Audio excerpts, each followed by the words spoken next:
عمليه مجانيه بصراحه. معناها نشوفوا هنا كره عاليه تتجاوز معناها المدافع الدربالي يلعب الكره براسه، والمهاجم الترجي النادي الافريقي اللي هو بوشعاله في اتجاه الكره، لكن الدربالي يمسكه من الخلف باليد. وكان هنا نشوفوا هنا كيفاش اليد اليسرى نتاعو هي اللي تمسك بوشعاله ويقوم بالخطا، والخطا واضح، وكان هنا ضربه جزاء كان على الحكم الاعلان عليها مع انذار الدربالي. العمليه الثانيه نشوفوا هنا لحظه التمرير، نشوف الكره موجوده تقريبا على خط منطقه المرمى، معناتها امتداد خط منطقه المرمى، الكره موجوده، واللاعب مهاجم النادي الافريقي كان متاخر تقريبا بنص متر، متاخر على مستوى الكره.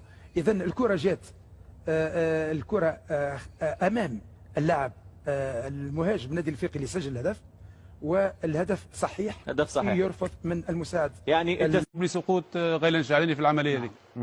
دقيقة 41 هذه مطالبة النادي الافريقي بضربة جزاء. نشوفوا عند تمرير الكرة للدراجي يقوم بالمراوغة، المدافع الترجي الرياضي شوفوا يقوم باعتراض وساقه بالكامل هي كحاجز، ثم معاه الكتف، وكان على الحكم من هنا اللي كان زاوية رؤية جيدة كان عليه الإعلان على ضربة جزاء لفائدة النادي الافريقي في الدقيقة 41.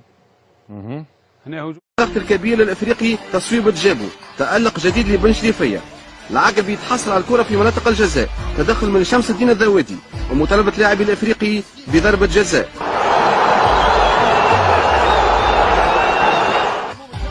الترجي يربح الدربي الثالث على التوالي ويبقى يتراهن على التتويج لآخر جولة.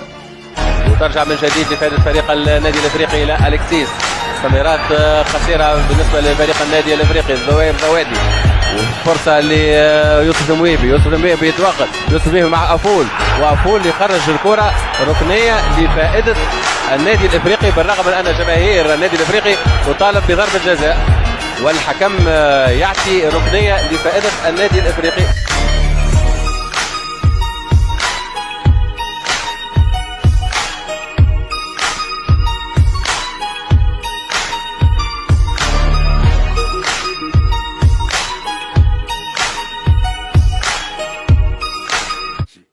أنا حبذت أنه يكون معناتها حكم أجنبي. بالنسبة لي أنا المباراة تاع الترجي الرياضي والنادي تاع النادي الأفريقي والترجي الرياضي وفات في الدقيقة الرابعة لأسباب غير رياضية. بالنسبة لي أنا معناها الرابعة، بالنسبة لي أنا وفات في الهدف الأول تاع الترجي. 9 دقيقة 9 سامحني، وفات